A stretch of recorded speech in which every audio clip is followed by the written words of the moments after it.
जो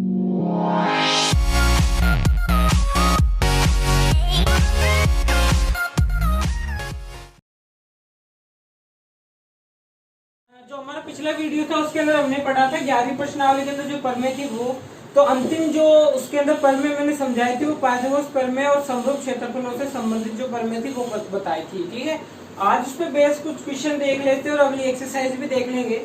अब मैं बात करूं कि इसके अंदर ये उदाहरण नंबर 6 है। ठीक है, यानी कि हम जो कर रहे थे 11.4, तो इस 11.4 प्रश्नावली के जो उदाहरण है उसमें उदाहरण नंबर कौन सा है? ये 6 है। इसके अंदर हमको दे रखा है कि एबीसी के अंदर बीसी के समांतर डीई है। ठीक है, एबीसी के अंदर जो क्या है, डीई क्या है? समांतर रेखा है। साथ में हमको दे रखा है एडी अनुपात बीडी, एडी अनुपात बीडी हमको दे रखा है। ठीक है, अब देखो मेरे को ज्ञात करना जो है वो ज्ञात है, हमको ये करना है कि चतुर्भुज बीडीई सी के क्षेत्रफल या फिर का क्षेत्रफल बटा त्रिभुज ए बी सी का क्षेत्रफल। ठीक है, इन दोनों त्रिभुजों के क्षेत्रफल, सॉरी बड़ा वाला त्रिभुज नहीं, छोटा वाला त्रिभुज है ये वाला, ए डी ई का क्षेत्रफल, इन दोनों के क्षेत्रफलों का क्या ज्ञात करना है? मेरे को अनुपात ज्ञात करना है। ठीक है, अगर मैं बात करूं क्या हमने ये पढ़ा है कि दो समरूप त्रिभुजों के क्षेत्रफलों का जो अनुपात होता है वो उनकी संगत भुजाओं के वर्गों के योग के वर्गों के अनुपात के बराबर होता है। ठीक है, अब यहाँ देखो दो त्रिभुज अगर मैं देखूं तो एक तो ये छोटा वाला त्रिभुज बन रहा है ए डी ई और एक बड़ा वाला त्रिभुज बन रहा है ए बी सी। अब बात करूं कि ये जो चतुर्भुज दे रखा है वो कौन सा चतुर्भुज होगा? समलंब चतुर्भुज होगा, यानी नीचे वाला हिस्सा। अगर मेरे पास कौन सा बड़े वाले त्रिभुज का क्षेत्रफल और छोटे वाले त्रिभुज का क्षेत्रफल आ जाएगा तो उसमें से अगर मैं छोटे वाले को माइनस करूंगा तो मेरे पास क्या आ जाएगा? समलंब त्रिभुज का समलंब चतुर्भुज का क्षेत्रफल भी आ जाएगा। ठीक है, अब देखो जो अनुपात मेरे को दे रखा है एडी अनुपात बीबी, या कहूं एडी बटा बीबी बराबर 1/2, ये मेरे को दे रखा है। ठीक है, अगर मैं इसको क्या करूं, बड़ी भुजा के अंदर कन्वर्ट कर लूं या बदलना चाहूं तो देखो ये जो हमारा बीडी आ रहा है यानी कि ये वाला, पहले तो हम क्या करेंगे, इसको ऊपर लेके जाएंगे, डीबी बटा एडी प्लस 1, एक जोड़ने से क्या होती है? बड़ी भुजा बन जाती है, और यहाँ आ जाएगा हमारे 2/1। अगर मैं ऐसा करता हूँ तो मेरे पास यहाँ पे आएगा क्या, ये ऊपर वाली तो जुड़ जाएगी, यानी कि डीबी प्लस एडी बटे में क्या आ जाएगा? एडी बराबर, यहाँ पे प्लस 1 करेंगे तो एक कम एक, एलसीएम तो एक ही रहेगा। ठीक है, 2 और 1 कितने हो जाएंगे? 3 हो जाएगा, और ऊपर बड़ी वाली भुजा हमारी क्या बन जाएगी? ए बी बन जाएगी। ए बी बटा ए डी जो है वो बराबर होगी 3/1 के। हमें बात करूं त्रिभुज ए बी सी व त्रिभुज ए डी ई की। ठीक है, तो छोटे वाले त्रिभुज और बड़े वाले त्रिभुज के अंदर देखूं तो जो कोण बी है वो बराबर है कोण डी के, और कोण सी जो है वो बराबर है कोण ई के, कोण ए बराबर है कोण ए के। देखो ये दोनों बराबर इसलिए है क्योंकि संगत कोण है, ये बराबर इसलिए क्योंकि उभयनिष्ठ है। देखो भाई, दो समांतर रेखा अगर एक दूसरे को काटती हैं तो ये दोनों ऊपर वाले कोण क्या होते हैं? एक समान होते हैं, बराबर होते हैं, इसलिए ये बी कोण है वो डी के बराबर है। ठीक है, संगत कोण है इसलिए। अब बात करते हैं, अगर ऐसा है तो जो त्रिभुज ए बी सी है वो समरूप होगा त्रिभुज ए बी ई के। ठीक है, समरूप अगर हमने कर लिया तो इन दोनों को क्षेत्रफलों का अनुपात क्या होगा? हमारे किसके बराबर होगा?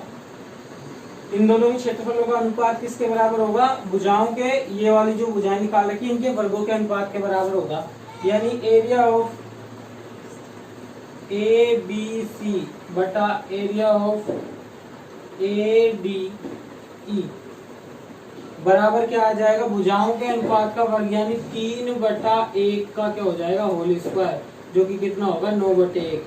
Area of A B C बटे area of A D E. ठीक है, अब ये तो हमारे पास क्या है? बड़े वाले त्रिभुज और छोटे वाले त्रिभुज के क्षेत्रफलों का अनुपात। अगर अब मैं क्या करूं, बड़े वाले त्रिभुज के अंदर से, बड़े वाले त्रिभुज में से छोटे वाले त्रिभुज को घटा दूंगा तो मेरे पास क्या आ जाएगा? समलंब चतुर्भुज आ जाएगा BDEC। तो मेरे को क्या करना है, यहाँ दोनों ओर एक घटा देना है, ठीक है। इसको थोड़ा हम बड़ा कर लेते हैं। एरिया ऑफ ABC माइनस हो जाएगा एरिया ऑफ, या कहूँ पहले एक घटा लेते हैं, अच्छे से समझ में आएगा। ADE -1 बराबर 9/1 में भी -1 कर देंगे। देखो यहाँ तो हो जाएगा, एलसीएम तो आएगा एरिया ऑफ ADE, यहाँ हो जाएगा area of ABC minus area of ADE। वही एलसीएम यहाँ लेंगे तो ये वाला आ जाएगा ADE आ जाएगा, ठीक है। और ये 1 से मल्टीप्लाई हो जाएगा तो ये आ जाएगा, और बराबर में क्या है, एक एलसीएम आएगा, 9 एकम 9, 9 में से 1 गया कितना बचेगा, 8 बचेगा, ठीक है। तो हमारे पास में देखो बड़े वाले त्रिभुज में से छोटे वाले त्रिभुज को घटाऊंगा तो क्या आएगा, चतुर्भुज चतुर्भुज आएगा हमारे पास में BDEC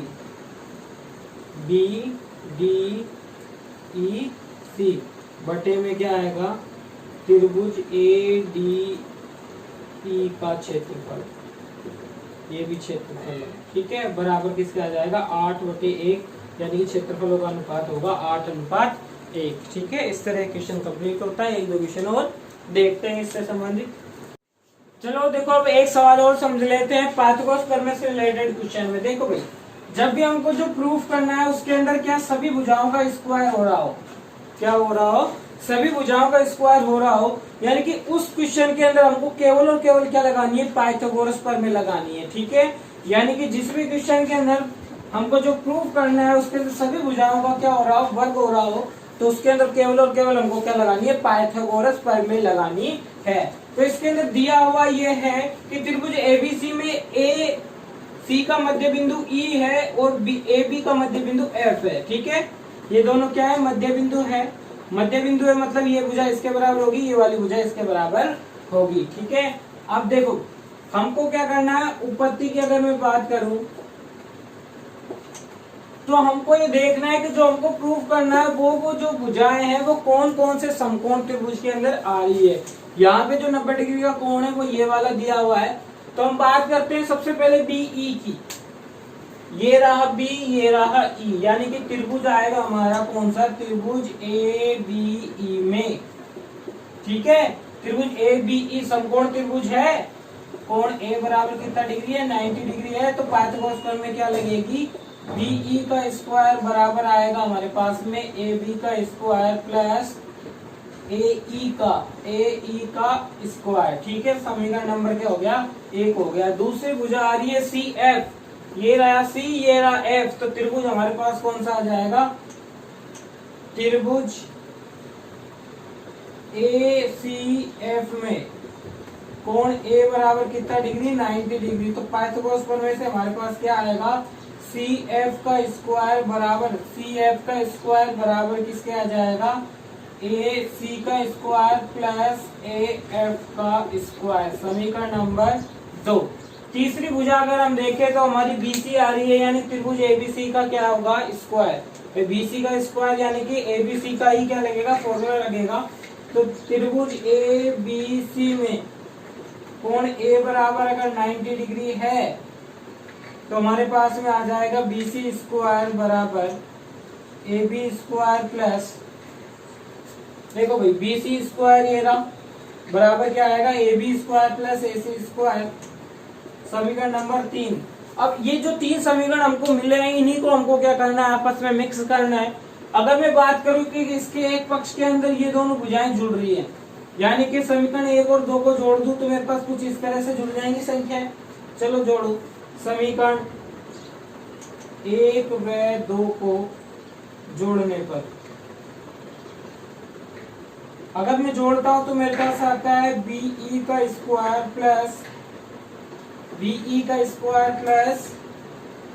CF का स्क्वायर बराबर में AB square plus AE square plus AB square plus, sorry AB नहीं है AC है, AC square plus AF square, ठीक है। अब देखो भाई यहाँ पे हमको क्या करना है, ये जो इधर बराबर के एक साइड आ रही है कोई सी भी भुजा हमको नहीं चाहिए। तो अगर समीकरण 3 के अंदर मैं देखूं कि A B square plus A C square किसके बराबर है, बी सी स्क्वायर के बराबर है, तो हमको क्या करना है, इसको चेंज कर देना है बी सी स्क्वायर में। बाकी मैं बात करूं ए ई की, तो ए ई जो है इसको मैं लिख सकता हूँ पूरी भुजा ए सी का आधा, ए सी का आधा, क्योंकि ई जो है वो क्या है, मध्य बिंदु है। यानी कहने का मतलब ए सी बराबर क्या होगा, ए ई प्लस सी ई होगा ना, और ए ई है सी ई भी जो है वो किसके बराबर, ए ई के ही बराबर है, दोनों जुड़ गए तो किसके बराबर हो गया, 2AE के बराबर हो गया। ठीक है, यानी कि ए ई बराबर क्या हो जाएगा फिर, ए सी बटा 2 हो जाएगा। तो ये हमको डायरेक्ट रखना है, ये तो मैंने समझाने के लिए बताया कैसे आया, हमको डायरेक्ट रखना है कि ए ई के बराबर क्या होगा, ए सी का आधा होगा। ठीक है, तो देखो भाई यहाँ पे हमारे पास में आ जाएगा बी ई का स्क्वायर प्लस सी एफ का स्क्वायर बराबर A B square plus A C square, इनको तो मैंने साथ में लिख लिया, प्लस ए ई जो है उसको लिख सकता हूँ ए सी बटा 2 का होल स्क्वायर, प्लस इसी तरह से ए एफ को क्या लिख सकता हूँ, ए बी बटे 2 का, ए बी बटे 2 का होल स्क्वायर। देखो भाई बराबर में हमारे पास ये तो क्या बन जाएगा, ये बनेगा हमारा बी सी का स्क्वायर, बी सी स्क्वायर। ठीक है, प्लस यहाँ पे इन दोनों के अंदर अगर बात करें तो एलसीएम आएगा वो 4 आएगा। ठीक है, एलसीएम अगर 4 आता है तो हमारे पास बचेगा A C square plus A B square. ठीक है, तो ये भी क्या बन गया, बी सी स्क्वायर प्लस ये भी क्या बन जाएगा, बी सी स्क्वायर ही बन जाएगा, बटे में क्या आएगा 4, इधर वाला ऐसे कैसे।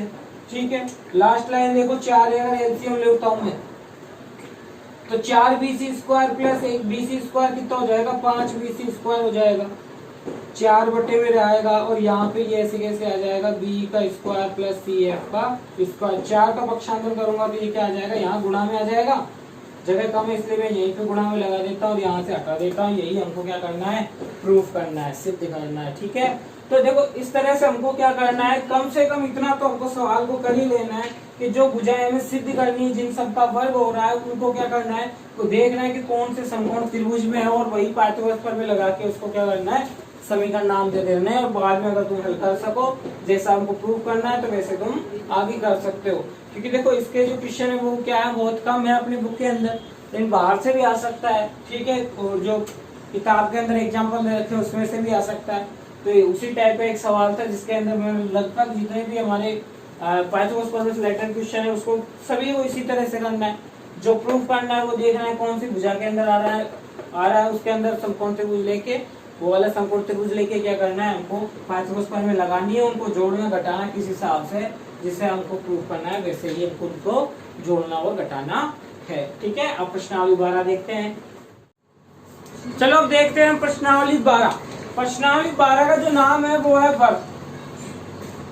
यानी कि इस प्रश्नावली के अंदर हम केवल और केवल किसकी बात करेंगे, वर्त की बात करेंगे, और वर्त से संबंधित जो भी टर्म होंगी या जो भी परमें होंगी उनकी बात करेंगे। ठीक है, पहले मैं बात करता हूँ वर्त की परिभाषा की। तो वर्त की परिभाषा जैसे कि हमने 10वीं प्रश्नावली में पढ़ी थी कि वर्त की परिभाषा क्या है कि एक निश्चित बिंदु से समान दूरी पर स्थित बिंदुओं का बिंदुपथ क्या कहलाता है, वर्त कहलाता है। वह निश्चित बिंदु क्या होता है, केंद्र कहलाता है। ठीक है, यानी कहने का मतलब अगर एक निश्चित बिंदु से समदूरस्थ बिंदुओं का बिंदुपथ है तो ये हमारा क्या होगा, वर्त होगा।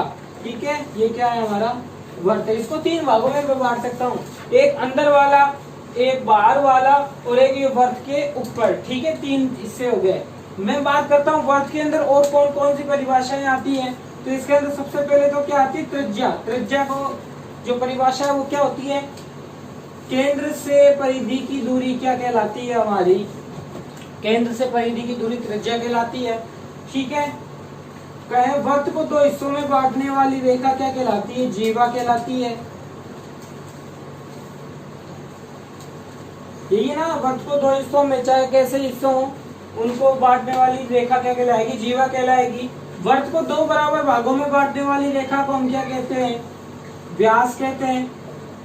या कहें कि सबसे बड़ी जीवा को हम क्या कहते हैं, व्यास कहते हैं। ठीक है, तो ये सारे तो क्या आगे इससे रिलेटेड जो भी नाम थे वो आगे। परिधि हम किसको कहते हैं? वर्त की लंबाई हमारी क्या कहलाती है? परिधि कहलाती है। वर्त की लंबाई हमारी क्या कहलाती है? परिधि कहलाती है। ये तो हो गई वर्त के बारे में। आप देखते हैं इससे संबंधित परमें कौन कौन सी है। ठीक है, पहली परमें की अगर मैं बात करूं तो पहली परमें ये कहती है कि किसी एक वर्त में समान जीवाएं केंद्र पर समान कोण बनाती है। यानी कि अगर मान लो इस जीवा की लंबाई x है और इस जीवा की लंबाई भी x है, तो इस जीवा द्वारा केंद्र पे बना कोण थीटा होगा, तो दूसरी जीवा द्वारा बना कोण भी कितना होगा? थीटा ही होगा। ठीक है, क्या कहती है परमेय के अगर किसी वर्त के अंदर दो समान जीवाएं केंद्र पर समान कोण आकृत करती है। इसी तरह से इसका विलोम भी क्या है? सत्य है।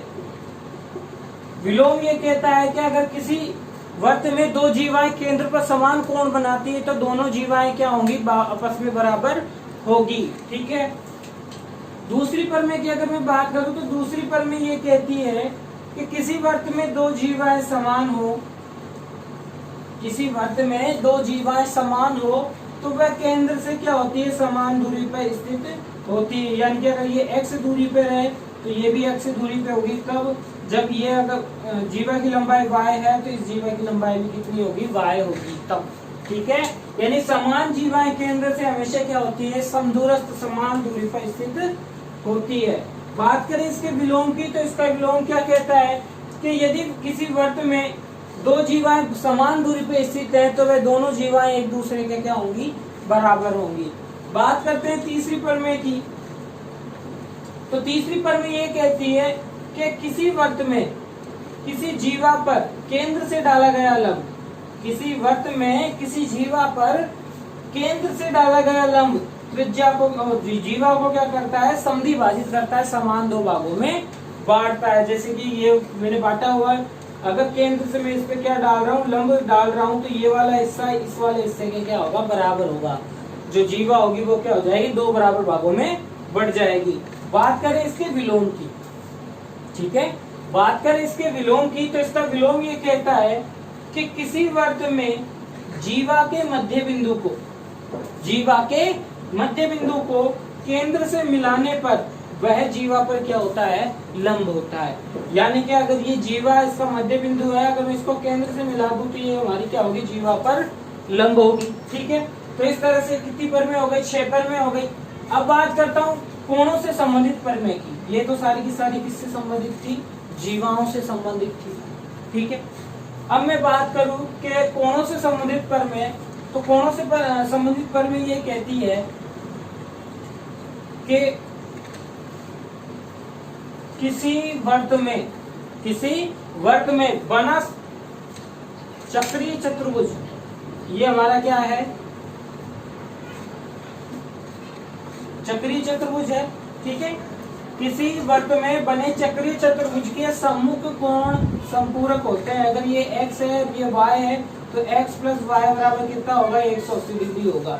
क्या होता है? संपूरक होता है। ठीक है, एक परमेय ये कहती है कि किसी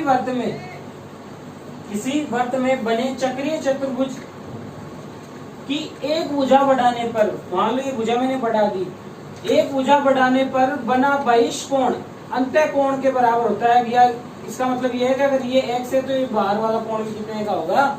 x का ही होगा। परमेय ये कहती है कि किसी चक्रीय चतुर्भुज की एक भुजा बढ़ाने पर बने बहिष्कोण जो होता है वो अंतर्मुखी हिस्से में बने कोण के क्या होता है? बराबर होता है। ठीक है, अब ये तो परमेय हो गई लगभग सारी। एक परमेय और बच गई जो कि सबसे ज्यादा इंपॉर्टेंट है।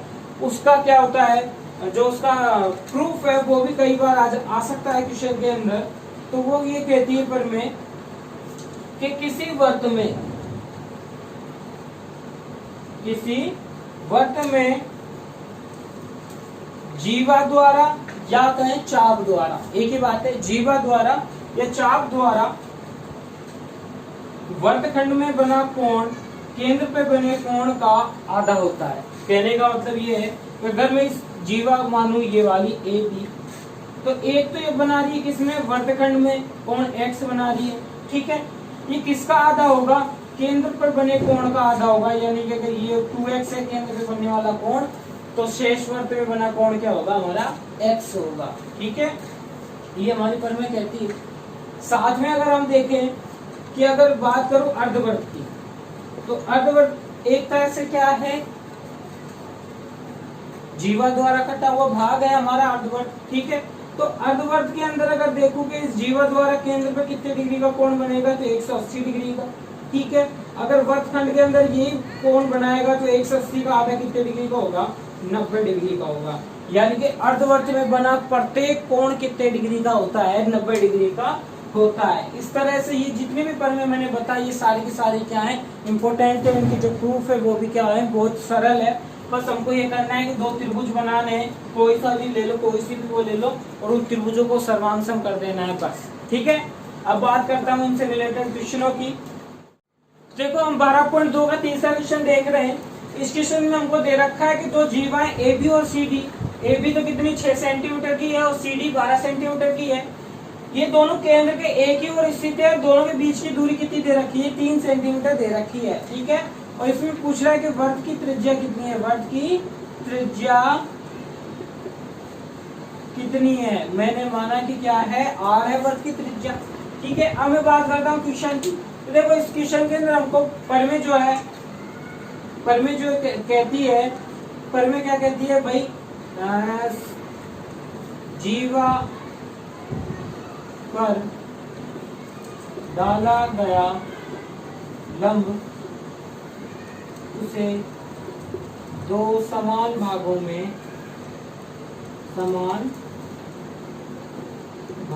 में बांटता है।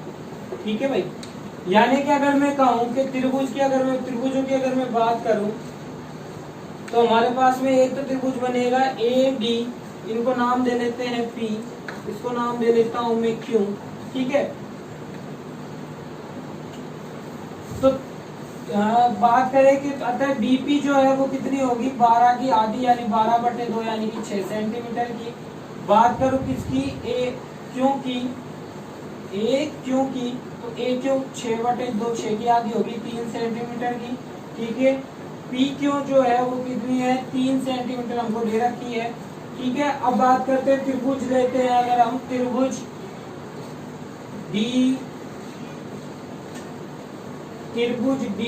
ओ पी में, क्योंकि कोण पी बराबर कितने डिग्री, 90 डिग्री का होगा, समकोण त्रिभुज है, क्योंकि हम बात कर रहे हैं क्या, लंब की, तो 90 डिग्री का होगा। ठीक है, तो त्रिभुज के अंदर पाइथागोरस प्रमेय अगर हम लगाते हैं तो हमारे पास आता है डी ओ का स्क्वायर बराबर O P square plus D P square. ठीक है, अब देखो यहाँ ओ डी जो है वो तो क्या है, वृत्त की त्रिज्या यानी कि आर स्क्वायर हो गया, बराबर ओपी जो है, ओपी वो हमें पता नहीं कितना है। ठीक है, तो इसको ऐसे कैसे छोड़ देते हैं ओपी स्क्वायर प्लस डीपी की अगर मैं बात करूं तो डीपी हमने कितनी निकाली है, 6 निकाली है, 6 का स्क्वायर, तो हमारे पास आ गया आर स्क्वायर बराबर ओपी स्क्वायर प्लस 6 का कितना हो जाएगा, 36। ये समीकरण नंबर कितना होगा, 1 होगा। बात करूं बड़े वाले त्रिभुज की, तो त्रिभुज ए ओ क्यू में, इसके अंदर अगर हम देखें तो कर्ण कौन होगा, ओ क्यू होगा, ओ ए का स्क्वायर, ओ ए होगा, इसलिए ओ ए का स्क्वायर होगा बराबर ओ क्यू का स्क्वायर प्लस ए क्यू का स्क्वायर। ठीक है, अब देखो ओ ए स्क्वायर है, ये तो हमारी क्या है, वृत्त की त्रिज्या यानी कि आर स्क्वायर बराबर जो ओ क्यू है, ओ क्यू, तो ओ क्यू देखो हमारी क्या आएगी, ओपी माइनस, ठीक है, ओपी प्लस आएगी, सॉरी ओपी प्लस 3, ये 3 है, ये क्या है ओपी रहेगी, तो पूरी क्या बन जाएगी, ओपी प्लस 3, तो इसका क्या हो जाएगा, होल स्क्वायर प्लस। ठीक है, प्लस अगर हम देखें तो यहाँ पे हमारे पास में ए क्यू का जो मान है वो हमारे पास में क्या आएगा, ए क्यू क्या है, 3 है, 3 का स्क्वायर हम डायरेक्ट में लिख देता हूँ अभी, तो 3 का स्क्वायर कितना हो गया, 9 हो गया। ठीक है, ये हमारा समीकरण नंबर कितना होगा, 2 होगा। समीकरण 1 और 2 की अगर मैं बात करूँ, ठीक है, समीकरण 1 और 2 की मैं बात करूं तो हमको सबसे पहले क्या याद करना पड़ेगा, ओपी, क्योंकि आर का मान मैं डायरेक्ट निकाल नहीं सकता, क्योंकि ओपी का स्क्वायर यहाँ ओपी के स्क्वायर का मान है, जबकि यहाँ अकेला क्या है, ओपी है। तो मैं समीकरण 1 और 2 से कह सकता हूँ कि ओपी का स्क्वायर बराबर होगा, सॉरी ओपी स्क्वायर प्लस 36 बराबर होगा ओपी प्लस 3 का होल स्क्वायर प्लस 9 के। ठीक है, इसका होल स्क्वायर खोल लेते हैं और 9 का इधर पक्षांतर कर देते हैं, तो ओपी स्क्वायर प्लस 36 माइनस 9 बराबर, यहाँ देखो क्या होगा, OP square plus 9 minus sorry plus 3 का डबल क्या होगा 6 और 6 ओपी हो जाएगा 6 ओपी। ठीक है, ब्रैकेट में लिख लेते हैं ओपी। अब देखो भाई 36 में से अगर 9 घटेंगे तो हमारे पास कितने बचेंगे, 9 ये इधर आके ये भी माइनस हो जाएगा, तो 9 में 18 ही घटा लेते हैं, तो 18 में 36 यानी 18 बचेंगे। ओपी स्क्वायर से ओपी स्क्वायर क्या होगा, कट जाएगा, तो हमारे पास बचेगा क्या 18 बराबर। ठीक है, 18 बराबर क्या बचेगा 6 ओपी बचेगा। तो ओपी बराबर क्या आ गया, ओपी बराबर आ जाएगा 6 का भाग जाएगा 18 में, तो 6 3 कितने होते हैं 18, 6 3 18, तो ओपी बराबर कितना आ गया 3 आ गया। बात करूं आर की, तो आर स्क्वायर बराबर था हमारे पास में ओपी स्क्वायर प्लस 36, यानी कि ये कितना आ गया 3 का स्क्वायर 9 प्लस 36 कितने हो जाएंगे, 9 और 36 को अगर जोड़े तो हमारे पास में आ जाएंगे 40 45 आ जाएंगे। आर स्क्वायर बराबर, तो आर बराबर आ जाएगा क्या 9 पंजे 45, तो 3 रूट 5 सेंटीमीटर, ये हमारे क्या आ गई त्रिज्या आ गई आर। ठीक है, ये हमारा क्या है उत्तर है। तो देखिए हम देखेंगे कौन सा क्वेश्चन 12.2 का छठा क्वेश्चन। तो इसके अंदर हमको क्या दिया हुआ है, दो वर्त हैं जिनके केंद्र ओ डैश और ओ है। इसमें दे रखा है कि ए बी के समांतर ओ डैश है, ए बी के समांतर कौन है ओ डैश और ओ है। सिद्ध हमको ये करना है कि ए बी बराबर क्या है 2 गुना ओ डैश, ये हमको सिद्ध करना है। अगर हम बात करें इस क्वेश्चन के अंदर, तो इस क्वेश्चन में जो ओ डैश ई व ओ डी जो है डी क्रमशः ए बी की ओ डैश व ओ से दूरी है। ठीक है, तो देखो किसी भी बिंदु की भुजा से दूरी हम देखते हैं तो वो कितने डिग्री का कोण बनाएगा, 90 डिग्री का कोण बनाएगा। और ये इसके समांतर, इसका मतलब ये 90 तो ये वाला कितने डिग्री का 90 डिग्री का, यानी चारों कोण अगर 90 डिग्री के हो जाते हैं तो चतुर्भुज जो है हमारे पास में चतुर्भुज O dash E B O जो है वो क्या होंगे आयत होगा, आयत है। ठीक है, ये अगर आयत है तो जो डी ई है यानी ई डी जो है वो बराबर होगा ओ डैश ओ के। हमें बात करूं ए बी की, तो ए बी जो क्या है 4 भागों में बटी हुई है, तो चारों भागों को जोड़ने पर क्या आ जाएगी ए बी, यानी कि A D plus D C plus C E plus E B, चारों को जोड़ूंगा तो किसके बराबर होगी ई बी के बराबर होगी। हमको ये भी पता है क्या कि केंद्र से किसी जीवा पर डाला गया लंब उसे क्या करता है 2 बराबर भागों में बांटता है। तो हम यहाँ देखो लिखेंगे एडी की जगह क्या लिख सकता हूँ मैं, एडी को मैं लिख सकता हूँ डीसी प्लस डीसी ऐसे कैसे प्लस ईसी ऐसे कैसे, सीई लिखा है तो सीई लिख लेते हैं, प्लस ईबी को भी मैं क्या लिखूंगा ईसी ही लिखूंगा, यहाँ लिखेंगे क्योंकि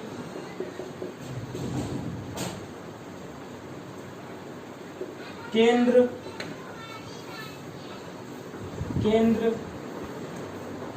जीवा पर, केंद्र से जीवा पर डाला लंब जीवा को क्या करता है, जीवा को समद्विभाजित करता है, या कहें जीवा को समद्विभाजित करते हैं, लिख लेते हैं समद्विभाजित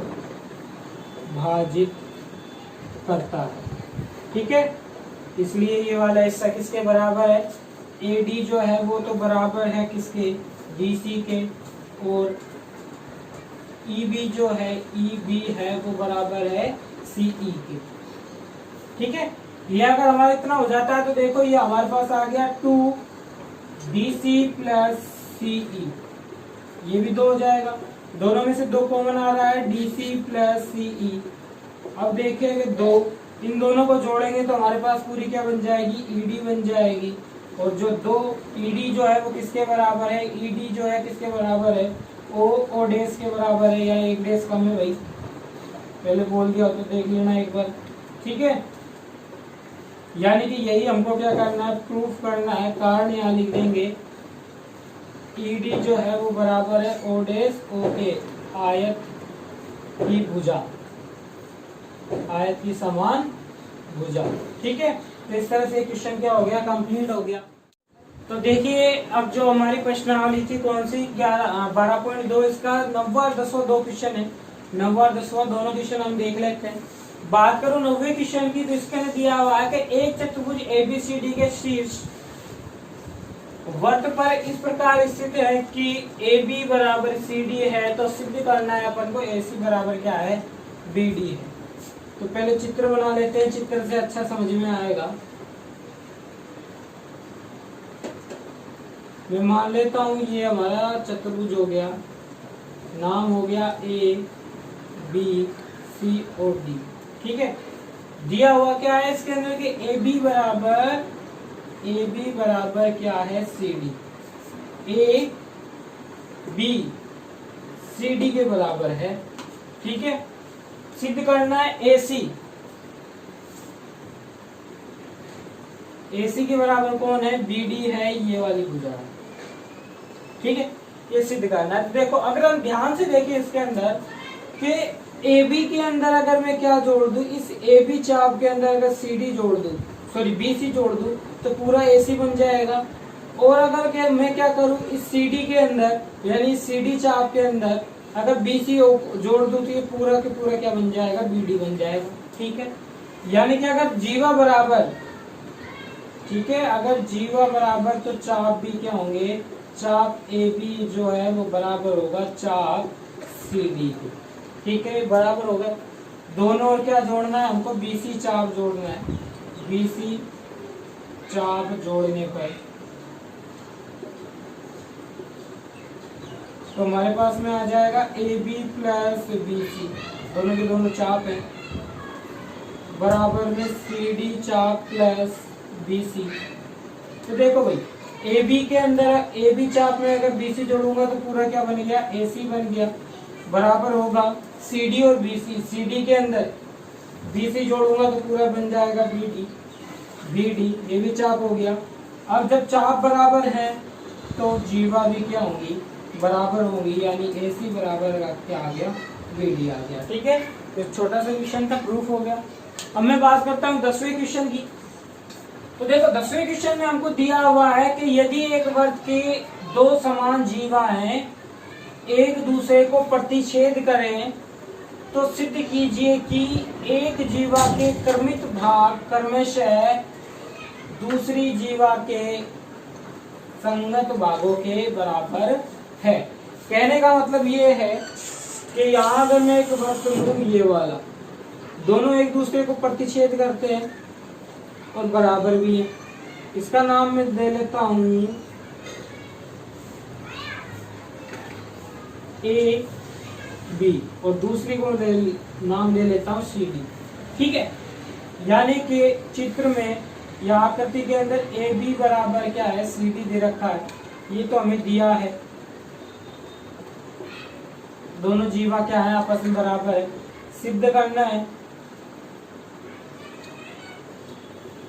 तो सिद्ध हमको करना है कि क्रमित भाग का मतलब है, अगर इसको नाम में दे दूं क्या, O नहीं दे देता, कुछ और दे देता हूँ, वो तो हमारा केंद्र होगा, ठीक है। इसको नाम दे देते हैं E हो गया, F नाम दे देते हैं, ठीक है। अब देखो सिद्ध करना है में क्या आ जाएगा कि जो AF है वो बराबर है DF के, और जो CF है वो बराबर है FB के। छोटे वाले भाग के बराबर बड़ा वाला भाग बड़े वाले भाग के बराबर ही हमको क्या करना है, सिद्ध करना है। यहाँ देखो मेरे को रचना करनी पड़ेगी इस क्वेश्चन में। रचना में क्या करूंगा कि AB पर लंब डालूंगा OE और एक लंब डालूंगा OG CD पर, ठीक है। तो रचना हम क्या करेंगे, AB पर OE लंब व CD पर CD पर लंब कौन होगा भाई, CD पर OG लंब खींचा। ठीक है, अगर मैं ऐसा करता हूं तो देखो मेरे पास क्या आएगी उत्पत्ति के अंदर, या कहूँ अगर ऐसा मैंने खींचा है तो मेरे पास क्या आ जाएगा, OE जो है वो बराबर होगा EB के, तथा CF जो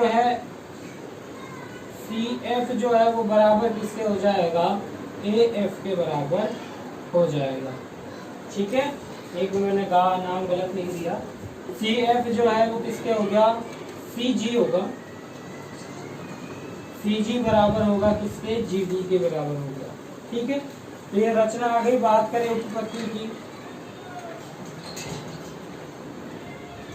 ठीक है, तो उत्पत्ति के अंदर देखो, उत्पत्ति के अंदर हमको क्या करना है, हमको ये लेना है, ये वाला क्या है, लंब होगा, कि लंब डाला है तो 90 डिग्री का होगा। ठीक है, तो OE जो है, या कहूं समान जीवा केंद्र से समान दूरी पर होती है।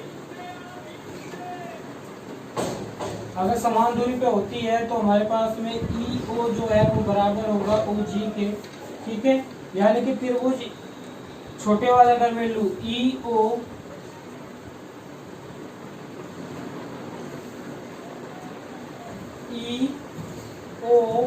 F व GOF में, अगर दोनों त्रिभुजों में मैं देखूं तो जो EO है वो बराबर है किसके, GO के, OF है वो OF के बराबर है। ये तो हमने क्या किया है, सिद्ध किया है, सिद्ध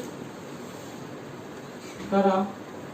ठीक है, नीचे वाला क्या है, विनिष्ट है। बात करूं कोण E जो है, कोण E बराबर है कोण G के, दोनों के दोनों कितने डिग्री, 90 डिग्री के। यहाँ मैंने आधे नाम लिखे हैं, बस शॉर्ट में लिखा है, तुम्हें पूरे नाम लिखने। ठीक है, अब देखो भाई, अगर ये दोनों क्या है, अगर ये तीन चीज बात होती है तो SAS के नियम से त्रिभुज EOF है वो सर्वांग होगा त्रिभुज GOF के। ठीक है, क्या हो गया, समरूप हो जाएगा। ठीक है, अगर दोनों समरूप है तो हमारे पास में जो EF होगा, EF वो बराबर आएगा FG के। ठीक है, अब इतना अगर हमारे पास आ जाता है तो अब को कुछ नहीं करना, केवल और केवल ध्यान देना है इन पे। ठीक है, इन दोनों भागों पे, क्योंकि एक बार तो हमको क्या करना पड़ेगा, जोड़ना पड़ेगा, और एक बार क्या करना पड़ेगा, घटाना पड़ेगा। तो देखिए, अगर AB जो है, पूरी AB है वो बराबर है किसके, CD के। AB है वो CD के अगर बराबर है, ठीक है, और 2 का भाग अगर मैं दे दूंगा तो इसमें आधा हिस्सा कौन सा आ जाएगा, AE बराबर क्या आ जाएगा, GD आ जाएगा। ठीक है, 1/2 का भाग देने पर कह रहा हूं मैं, आधा करने पे आज ये आ जाएगा, क्योंकि हमने बताया कि ये दोनों हिस्से क्या है, आपस में बराबर है। ठीक है, अब देखो AE के अंदर अगर मैं क्या करूं, ये तो पहला समीकरण हो गया, सॉरी पहला समीकरण पहले बन चुका था, ये है हमारा पहला समीकरण, ये है हमारा दूसरा समीकरण। समीकरण 1 व 2 को जोड़ने पर, ठीक है, मेरे पास जगह कम इसलिए मैं डायरेक्ट जोड़ रहा हूं भाई। EF plus AE, AE plus EF पूरा क्या बन जाएगा, AF बन जाएगा, बराबर GF की मैं सॉरी FG की मैं बात करूं, FG प्लस GD पूरा क्या बन जाएगा, DF बन जाएगा। यही मेरे को प्रूव करना था।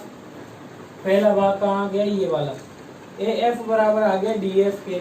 ठीक है, अब AB बराबर CD में से अगर इसको क्या कर दे, घटा दे, घटाने पर, ठीक है भाई, पहली चीज आ गई, घटा देते हैं बड़ी वाली भुजा में से, तो AB में से अगर AF घटेगा, AB में से अगर AF घटेगा तो बाकी बचेगा कौन, BF। ठीक है, या FB कह लेते हैं, क्योंकि यहाँ मैंने FB लिखा है। बराबर होगा किसके, CD में से घटा देंगे हम किसको, DF को घटा देंगे तो हमारे पास क्या बचेगा, CF बचेगा। ठीक है, CF बचेगा।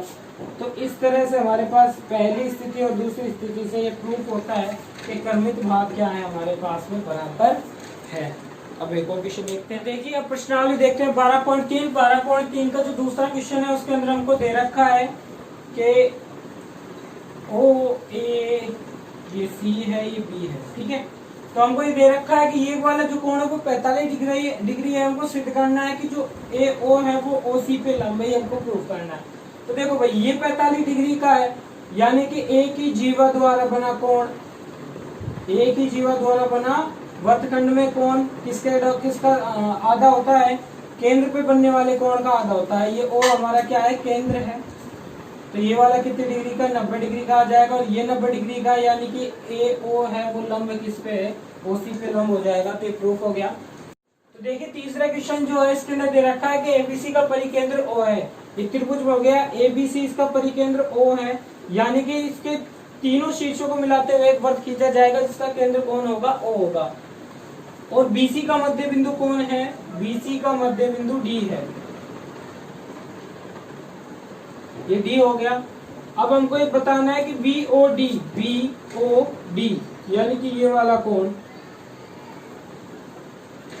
किसके बराबर है, कोण A के बराबर है। ये हमको प्रूफ करना है। ठीक है, तो एक बात बताओ भाई, अगर मैं O को C से मिला दूं तो कोई दिक्कत होगी क्या, नहीं होगी। ठीक है, अब देखो भाई, अगर मैं बात करूं त्रिभुज BOD व त्रिभुज COD में, तो कोण D जो है वो बराबर होगा कोण D के, क्योंकि दोनों के दोनों 90 डिग्री होगा। क्योंकि हम जानते हैं कि किसी जीवा के मध्य बिंदु को केंद्र से मिलाने पे वो क्या होता है, जीवा पर लंब होता है। ठीक है, क्योंकि BC जो है वो लंब है, क्या है, OD लंब है। अब मैं बात करता हूँ यहाँ पे OD जो है वो OD के बराबर है, कॉमन है या कहूँ वेनिस्ट है। ठीक है, साथ में OB है वो OC के बराबर है। क्यों, क्योंकि ये दोनों की दोनों क्या है, त्रिज्या है। तो SAS के नियम से क्या हो जाएंगे, सर्वांगसम हो जाएगा। त्रिभुज BOD है वो सर्वांगसम होगा त्रिभुज COD के। ठीक है, सर्वांगसम हो गए। तो मेरे को एक बात ये बताओ कि कोण जो ये है हमारा B, ये डायरेक्ट कह देते हैं कोण A जो है, ये वाला जो कोण है वो बराबर होगा 1/2 कोण BOC के। ठीक है, यही होती है पर में हमारी क्या, कि किसी एक जीवा द्वारा केंद्र पर आंतरिक कोण वर्तखंड पर आंतरिक कोण का क्या होता है, दुगना होता है। तो बड़े कोण का आधा करूंगा तो क्या आ जाएगा, मेरे पास छोटा कोण आ जाएगा।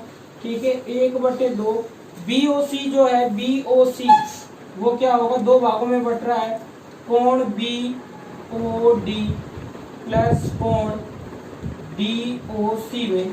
ठीक है, यहाँ देखो 1/2, यहाँ देखो BOD तो ऐसे कैसे रहेगा, प्लस इसको भी मैं क्या लिख सकता हूँ, कोण BOD। क्यों लिख सकता हूँ, क्योंकि ये दोनों एक दूसरे के क्या है, सर्वांगसम है। सर्वांगसम है तो ये वाला कोण किसके बराबर आएगा, इसके बराबर आएगा, क्योंकि O बीच में, तो O यहाँ भी क्या है, बीच में है। ठीक है, तो ये आ गया 1/2 गुणा ये वाला क्या आ जाएगा, 2 गुणा BOD। यहाँ 2 से 2 कट जाएगा तो BOD बराबर क्या आ जाएगा, कोण A आ जाएगा, जो कि हमको प्रूफ करना है। अब बात करता हूँ छठे क्वेश्चन की। छठा क्वेश्चन लगभग इसी का जैसा है। ठीक है, तो इसके अंदर अगर हम देखें तो हमको अंदर क्या दिया हुआ है कि त्रिभुज ABC का परिकेंद्र O है, जैसा कि इसमें दिया हुआ था।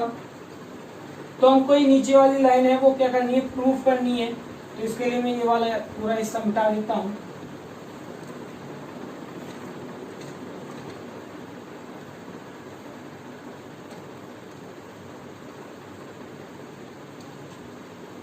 तो देखिए भी, हमको प्रूफ करना है कोण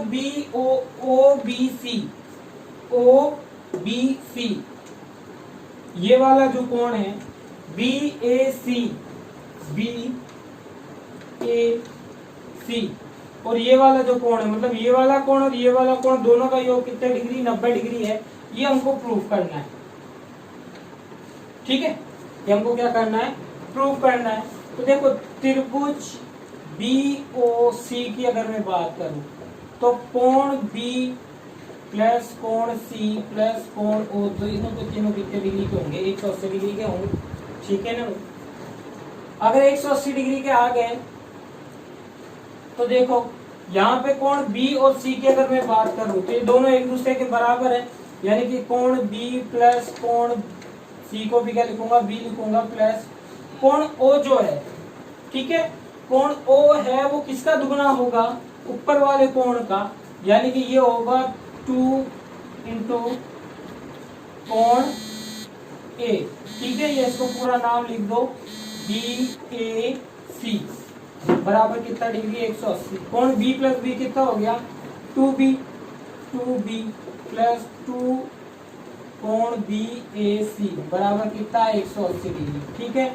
अगर सभी के अंदर 2 का मैं भाग दे दूं तो कोण B, जिसका देखो पूरा नाम क्या है, कोण B जो है हमारा कौन सा, ये वाला है OBC है, प्लस ये वाला कोण बचेगा BAC बराबर इसका आधा कितना हो जाएगा, 90 डिग्री। यही हमको क्या करना है, प्रूफ करना है, ठीक है। देखिए 12.3 का 8वां और 10वां क्वेश्चन और देख लेते हैं। देखो इसके अंदर हमको अगर मैं बात करूं 8वें क्वेश्चन के अंदर दे रखा है ABC जो है वो 130 डिग्री है, BC जो जीवा है वो CE के बराबर है, ठीक है। और हमको ज्ञात करना है CBE इसका मान ज्ञात करना है पूरे का, ठीक है। अब देखो अगर मैं बात करूं किसकी, कि ADCB क्या है, चक्रीय चतुर्भुज है, चतुर्भुज ADCB क्या है, चक्रीय चतुर्भुज है, चक्रीय चतुर्भुज है। तो कोण D प्लस कोण B जो होगा, पूरा नाम लिख लेते हैं, कोण ADC प्लस कोण CBO, ठीक है, ये A कह लो, बराबर कितना, 180 डिग्री आएगा। ये 130 का है, उधर जाएगा तो कोण CBA जो है वो कितने डिग्री का आ जाएगा, 180 माइनस 130 यानी के 50 डिग्री का आ गया, ठीक है। अब देखो भाई अगर ये दोनों त्रिभुजों को अगर हम देखें तो देखो इसके अंदर हमको दे रखा है कि BC जो है वो बराबर है BE के, ये वाली भुजा इसके बराबर आ गई, ठीक है। कोण O जो होगा वो बराबर होगा कोण O के, क्योंकि समान जीवाओं से क्या होती है भाई, केंद्र पर समान कोण बनाती है। अच्छा केंद्र हमको ये नहीं दे रखा है इसलिए ये वाली पर मैं नहीं लेंगे यूज, ठीक है। बात करें ये कोण जो C है, कोण C है वो कोण E के बराबर होगा। E के बराबर क्यों होगा, क्योंकि दोनों की दोनों क्या है हमारे पास में समद्विबाहु त्रिभुज है, ठीक है, समद्विबाहु त्रिभुज, क्योंकि दोनों भुजाएं समान है तो ये वाला कोण क्या हो गया, इस वाले कोण के बराबर आ गया, ठीक है। तीसरी भुजा की बात करूं OB के बराबर OB है, क्योंकि ये क्या है, उभयनिष्ठ है। तो जो त्रिभुज OCB है वो सर्वांगसम हो जाएगा त्रिभुज O के बराबर। देखो कौन सा कोण नहीं पता हमको केवल पता है कि E के बराबर C कोण है, C बीच में तो यहाँ E भी बीच में आएगा, OB बराबर OB है, O शुरू लास्ट में तो इससे कोई नहीं होगा। देखो BC जो है यानी शुरू लास्ट वाला वो BE के बराबर, यानी B यहाँ आ गया, बच गया कोण O बच गया तो O यहाँ पे आ जाएगा। तो यहाँ से अगर ये सर्वांग सम हो गए तो B कोण B के बराबर आएगा, B कोण B के बराबर आएगा, यानी कि कोण CBO बराबर होगा कोण EBO के। दोनों के दोनों कितने डिग्री, 50 डिग्री हम ज्ञात कर चुके हैं। अतः कोण जो हमारा CBE हमको जो ज्ञात करना था वो कितने का आ जाएगा, 50 प्लस 50 बराबर 100 डिग्री का आ जाएगा। ये प्लस ये क्या होगा, पूरा कोण आ जाएगा। तो इस तरह से कितना डिग्री का आ गया, 100 डिग्री का आ गया। बात करो क्वेश्चन नंबर 10 की, तो क्वेश्चन नंबर 10 में हमको ये कहा गया है कि जो बिंदु है A, C, D, E और B, ये चारों पांचों बिंदु है अर्धवृत्त में स्थित है, ठीक है। यानी कि ये ऊपर वाला हिस्सा क्या है, अर्धवृत्त है, तो इसका केंद्र O यहाँ होगा। अब मैं बात करूं यहाँ इन दो कोणों का योग ज्ञात करना है, ACD ये रहा, BED, BED ये वाला कोण है। इन दोनों कोणों का योग का मान क्या होगा वो हमको ज्ञात करना है। अगर मैं यहाँ पे क्या करूँ, एक लाइन खींच दूं कुछ इस तरह से, ठीक है, B को C से मिला दूं, C से मिलाने पर जो हमारा होगा कोण BCDE, BCDE एक चक्रीय चतुर्भुज होगा, चक्रीय चतुर्भुज होगा। और चक्रीय चतुर्भुज की खासियत क्या होती है कि सम्मुख कोणों का योग 180 डिग्री होता है। तो ये कोण हमको चाहिए था, इसका सम्मुख कोण कौन सा होगा, ये वाला होगा, ठीक है। यानी कि कोण BED प्लस कोण DCB बराबर कितना डिग्री, 180 डिग्री आएगा, ठीक है। अब देखो अर्धवर्त में बना कोण समकोण होता है, यानी कि ये वाला कोण कितने 90 डिग्री का हो गया। तो जो कोण है हमारे पास में ACB वो कितने डिग्री का, 90 डिग्री का दिया हुआ है।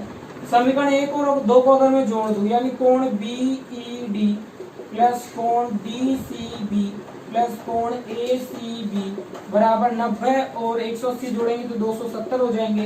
देखो इन दोनों कोणों को जोड़ूंगा, DCB और ACB को जोड़ूंगा तो मेरे पास पूरा कोण ये बन जाएगा, यानी कि कोण BED तो ऐसे कैसे आ जाएगा, प्लस इनको जोड़ने पर हमारे पास आएगा कोण ACD बराबर कितना हो जाएगा 270, जिसका मान हमको क्या करना है, ज्ञात करना है।